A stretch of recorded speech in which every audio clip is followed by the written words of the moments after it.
अभिवादन स्वीकार कीजिए ब्रजेश मिश्रा का और आप देखना शुरू कर चुके हैं द डिबेट। बहनों भाइयों, आज उत्तर प्रदेश विधानसभा के सत्र के पहले दिन बवाल हो गया और वैसे ये सामान्य प्रक्रिया हो गई कि सत्र जिस दिन शुरू होता है उस दिन बवाल बहुत होता है। लेकिन उत्तर प्रदेश में सत्ता पक्ष और प्रतिपक्ष के बीच अब जब चुनाव में जाने के पहले का ये आखिरी सत्र है, इसके फौरन बाद देश में पार्लियामेंट्री चुनाव होने जा रहे हैं। आज लाल सेना और भगवा सेना आमने सामने थी और दोनों ने विधानसभा के भीतर शक्ति प्रदर्शन किया। क्या ये चुनाव के पहले की तैयारी है और चुनाव के पहले का ये आखिरी पॉलिटिकल मुठभेड़ है जो सदन में होने जा रही है? जवाब है हाँ। मंडे को जब असेंबली शुरू होगी, उत्तर प्रदेश का बजट प्रस्तुत होगा, उसके बाद दो ज़बरदस्त स्पीच होंगी, एक नेता प्रतिपक्ष अखिलेश यादव की और दूसरी नेता सदन मुख्यमंत्री योगी आदित्यनाथ की। उत्तर प्रदेश की राजनीति में जो वर्टिकल डिवीजन है ये आपको आने वाले वक्त में दिखाई पड़ेगा। आज हमारी चर्चा इसी विषय पर।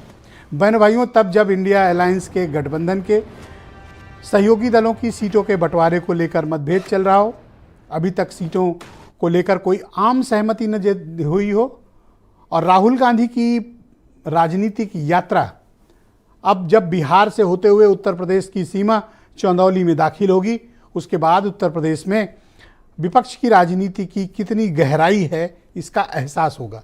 ये पता चलेगा कि आने वाले वक्त में उत्तर प्रदेश में भारतीय जनता पार्टी के मुकाबले अपोजिशन कहां पर खड़ा हुआ है और अपोजिशन की राजनीतिक क्षमता क्या है। वैसे आज विधानसभा का जब सत्र हुआ उस वक्त अपोजिशन और ख़ासतौर पर समाजवादी पार्टी के विधायकों ने आज भी अपनी ताकत दिखाई। राज्यपाल की पूरी स्पीच के दौरान समाजवादी पार्टी के विधायकों ने सदन में हंगामा किया, तख्तियां लेकर आए, नारेबाजी की और गवर्नर को जो सरकार का पत्र ही पढ़ रही थी उसको लेकर काफ़ी प्रतिरोध दर्ज कराया। समाजवादी पार्टी अब क्या भारतीय जनता पार्टी से मुकाबले के लिए तैयार है? और तब जब अभी कांग्रेस और आरएलडी इन सब के बीच अभी थोड़ी असहमतियां चल रही हों, सीटों का निर्धारण न हुआ हो, संख्या आरएलडी की 7 घोषित हो गई है लेकिन सीटें कौन सी हैं ये अभी उनमें से कुछ सीटों पर असमंजस बरकरार है।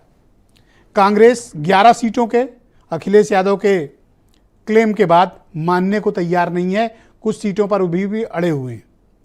दरअसल कांग्रेस चाहती है कि वो अपनी राजनीतिक ताकत राहुल गांधी की जो न्याय यात्रा है ये उत्तर प्रदेश के 10 जिलों से जो होकर गुजरेगी उसमें अपनी ताकत चेक कर लें, कितनी ताकत है, पब्लिक सपोर्ट क्या है। उसके बाद वो समाजवादी पार्टी से निगोशिएट करना चाहते हैं। लेकिन सपा को लगता है इसके पहले की यात्रा का इम्पैक्ट आए, कांग्रेस दबाव बढ़ाए, सीटें बांटकर खाली कर दो, और वही हुआ। कांग्रेस असहमत जरूर है लेकिन कांग्रेस के पास यूपी में विकल्प का अभाव है, उसको समाजवादी पार्टी के पीछे चलना उसकी मजबूरी है। कमोबेश यही स्थिति राष्ट्रीय लोकदल की है, लेकिन राष्ट्रीय लोकदल को बेहतर मिला है बजाय कांग्रेस के स्थितियों को देखते हुए। बहनों भाइयों, इस विधानसभा सत्र से क्या हासिल होने वाला है? ये विधानसभा सत्र में उत्तर प्रदेश का बजट प्रस्तुत किया जाएगा। इस राज्य के बजट से ये तय होगा कि उत्तर प्रदेश की योगी आदित्यनाथ की सरकार ये जो अपना बजट लेकर आ रही है इसमें उत्तर प्रदेश को लेकर या आने वाले चुनाव को लेकर उनका विजन क्या है। जनता को आकर्षित करने के लिए वो कौन कौन सी लुभावनी घोषणाएं की जाएंगी और अपोजिशन उस पर पूरी ताकत लगाए बैठा हुआ है। बहनों भाइयों, उत्तर प्रदेश की जो भिड़ंत है वो स्पष्ट है, भारतीय जनता पार्टी बनाम समाजवादी पार्टी। मुद्दे भी लगभग स्पष्ट हैं, दोनों के लीडरशिप भी साफ हैं। इसमें सहयोगी दलों को क्या मिलेगा यह प्रश्न खड़ा होता है, चाहे वो बीजेपी के सहयोगी दल हों या फिर समाजवादी पार्टी के सहयोगी दल। इनके पास पाने को अधिक नहीं है, लेकिन अगर ये मेन पार्टीज के साथ खड़े रहते हैं तो ये करिश्मा जरूर कर सकते हैं, इनको कुछ मिल भी सकता है। लेकिन उत्तर प्रदेश के चुनाव अब जब 22 जनवरी को प्राण प्रतिष्ठा के बाद इस देश के माहौल में ज़बरदस्त परिवर्तन आया है, लोगों के थॉट प्रोसेस में परिवर्तन आया है, राजनीतिक सोच में परिवर्तन आया है और भारतीय जनता पार्टी को यही मिलती है बढ़त। क्या उस बढ़त को राहुल गांधी की यात्रा, अखिलेश यादव का संगठन और समाजवाद की विचारधारा यूपी में रोक पाएंगी या फिर भारतीय जनता पार्टी अपने पुराने रिकॉर्ड को तोड़कर ज़्यादा सीटें हासिल करेगी 2014 के मुकाबले भी? क्या ये संभव है? राजनीति में कुछ भी असंभव नहीं है।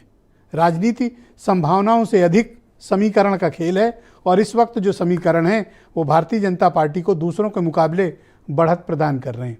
बहनों भाइयों, आप कुछ बयान आज आए सुन लीजिए, फिर इस परिचर्चा को हम आगे बढ़ाएंगे। अपने विपक्षी मित्रों से भी इस बारे में अपील करूंगा कि जो माननीय सदस्यों की भावनाएं हैं उसे दलीय सीमाओं से अलग हट करके प्रदेश के विकास के लिए विधान सभा या विधान परिषद को हमें एक सकारात्मक चर्चा का केंद्र बनाने की आवश्यकता है और उस दिशा से यह सत्र हमारे लिए बहुत महत्वपूर्ण सत्र होगा। जो आज का अभिभाषण हुआ है ये सरकारी दस्तावेज है जो सरकार भेजती है। जो तमाम तरह की बातें कही गई हैं, ease of doing business, Uttar Pradesh में ईज ऑफ डूइंग बिजनेस नहीं है, ईज ऑफ डूइंग क्राइम है और जिसका परिणाम हमें आंकड़ों में दिखाई दे रहा है। महामहिम राज्यपाल जी बहुत ही एक राजनीतिक परिपक्वता उनके साथ है, उनका लंबा अनुभव है, पर जो सफेद कागज पे झूठ की स्याही से जो इबारत लिखी उत्तर प्रदेश की सरकार ने, तो क्योंकि जो उसमें जो दस्तावेज उनके सामने प्रस्तुत किए गए थे वो कहीं ना कहीं से मुझे लगता है कि वो सहमत नहीं थी उससे। बहनों भाइयों, इस पर चर्चा को आगे बढ़ाएंगे। राजेश चौधरी उत्तर प्रदेश में भारतीय जनता पार्टी के प्रवक्ता हैं, दीपक रंजन समाजवादी पार्टी से हैं, अनिल दुबे राष्ट्रीय लोकदल से हैं, डॉक्टर उमा शंकर पांडे उत्तर प्रदेश में कांग्रेस कमेटी के प्रवक्ता हैं, अरुण राजभर एसबीएसपी के राष्ट्रीय प्रवक्ता और ब्रजेश शुक्ला जी जाने माने पत्रकार। आप सभी का बहुत स्वागत और धन्यवाद मेरे साथ इस परिचर्चा का हिस्सा बनने के लिए। राजेश चौधरी जी, आज आप तो